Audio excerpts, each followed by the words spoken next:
So continuing our favorite water cooling gaming PC cases, today we're going to talk about the Be Quiet 900, the revision 2. This is an awesome large case, so let's talk about it.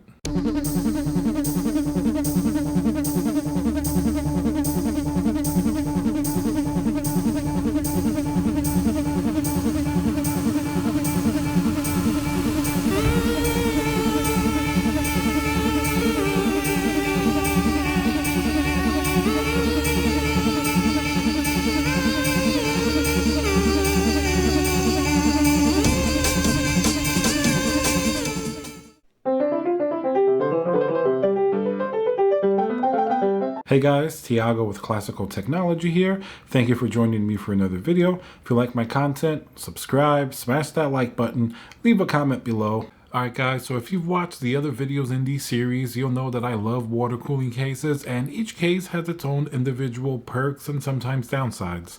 Today we're going to be talking about the Be Quiet Darkbase 900 revision 2. Now this is going to be a large case, no mini ITX going on over here. In fact, you can fit pretty much whatever you want. Now let's talk about this case in three different aspects. First is going to be the aesthetics, second performance, and then third other build quality notes and little perks and advantages that this case may present. So first, let's talk about aesthetics. Now this case I think looks absolutely amazing. It's very, very unique. Be Quiet is a company that's based out of Germany, so everything is a little bit different here than we're used to from something like Fractal Design.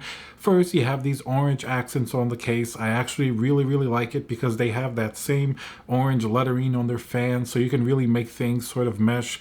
In fact, you can even make a whole theme out of this. But in general, I love the designs. I love the way the lines run. It looks really good. Aesthetically, the biggest point that I'm going to talk about here is that the motherboard is inverted. In general, on a regular motherboard setup, we're going to be used to it being like on the left side of the computer, you know, everything where you think it's supposed to be. But an inverted motherboard, basically it gets flipped upside down and on the right side of the computer, so everything really is in a different place. So what's the point of doing that? What are the advantages to doing this? So basically the main advantage and point of doing this is simply just that the case is going to be looking a lot different than if you put the motherboard on the left. It's really an aesthetical point here. Now, of course, you could argue that if you have an air-cooled GPU and the fans are facing up, maybe it's less restrictive. Maybe the hot air is going to go right up to the top. Maybe that could possibly help performance-wise. But in our case here, we're liquid cooling the computer, something that you can see, and once again, this is aesthetics, you can see the bottom portion of the GPU, which is often where you see the liquid in something like an EK block or something like that. So it's going to be facing up, and if you're standing there peering down on your computer, you're going to be able to see that liquid. So that's a definite advantage of the inverted look. It just looks awesome. I mean, that's basically the whole point. It's a completely different way for anybody who's built multiple computers or you look at builds all the time. Seeing something inverted upside down, it's just different and unique. You get to do different things with the cabling, with the components set up, and it actually makes it pretty easy to access because your GPU area is a little bit higher. So if you have to take your GPU out, it's a little bit more eye level, like if you have it on a desk. So it does have certain advantages too, but mostly it's for the aesthetics. So the aesthetics on this case are definitely some of the most unique that I've seen, and I really like every element from the inverted motherboard, also to the way that the case is laid out. You have like a basement area, then you have the top with their special panels to let air in, but to try to minimize the noise. Remember, this is a case that's sort of focused on noise and limiting it while still having a lot of room for many activities. Now the front is the same. Everything's very high quality. Everything looks really good. This case just looks amazing on a desk. Like from every single angle, it looks fantastic. Aesthetically, you can fit so much water cooling stuff here. In fact, I have a radiator on the top, the front, and the bottom, and pretty significantly sized radiators, a 420 millimeter on the top, 280 on the front, and a 240 on the bottom. And that's where we get to the performance aspect of this case. Now, in terms of the performance, you do have to keep in mind that this case is focused on silence and to be a really quiet type of gaming PC or workstation, and that does present a few challenges.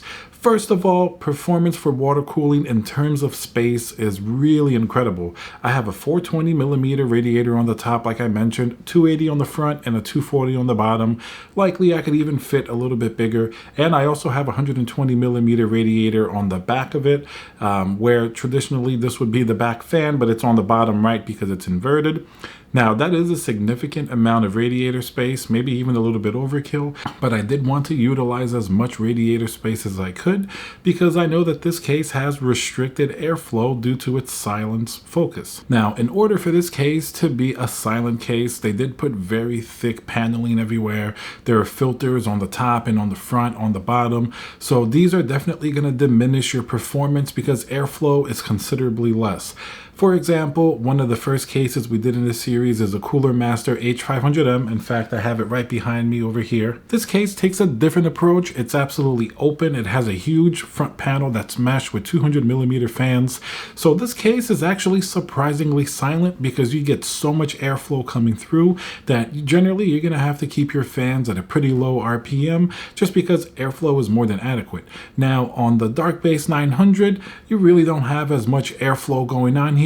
So ironically, sometimes you have to run your fans a little louder, and believe it or not, sometimes a case like that tends to be a little bit more noisy than even something like this that's not necessarily silence based. So you do get a little bit of a trade-off for having everything so well insulated, in that when you do have to run things louder, it's going to be because of the restricted airflow, and the temperatures that I get in the Darkbase 900 are going to be a little bit worse on average compared to something like this, the Cooler Master H500M, which is basically almost the opposite type of case with massive airflow.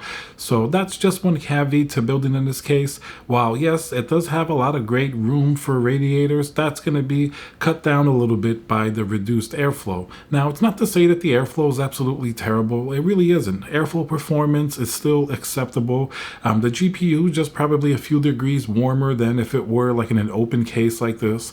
So considering that for the most part, the noise levels are definitely very low, it really does what it means. They only get a little bit higher if you have to ramp the fans up, but in general, you're only going to really doing that if you're benchmarking or something like that. Even under normal gaming, you can keep the pump and the radiator to a minimum. Vibrations aren't that much in this case because everything's really well damped and well built. So in general, this case isn't going to be the best performing airflow case, nor is it necessarily going to be the quietest, but still, noise is still generally very good and controlled, and performance, while not the best, is still very acceptable. So here, really, you do have a lot of aesthetic considerations. If you want to build in a case like this, you really have to like the look in the inverted motherboard, because you may be able to find other cases that are better in terms of acoustics as well as airflow. But in general, for what this case sets out to be, it is pretty good. And for the aesthetics, I absolutely love it. And that makes up for a few of these shortfalls that it has in the airflow category. And now, lastly, let's talk about a few other interesting build notes in this case. One thing that I'll mention right off the bat, build quality in every single facet is absolutely some of the best that I've seen. Every panel feels really solid, heavy. Everything feels very, very high build quality. And the case is really intelligently designed, almost as you build it. It's similar to the Case Labs case where you have to kind of put the case together. This one, if you want to do the inverted motherboard, you have to kind of take away different sections.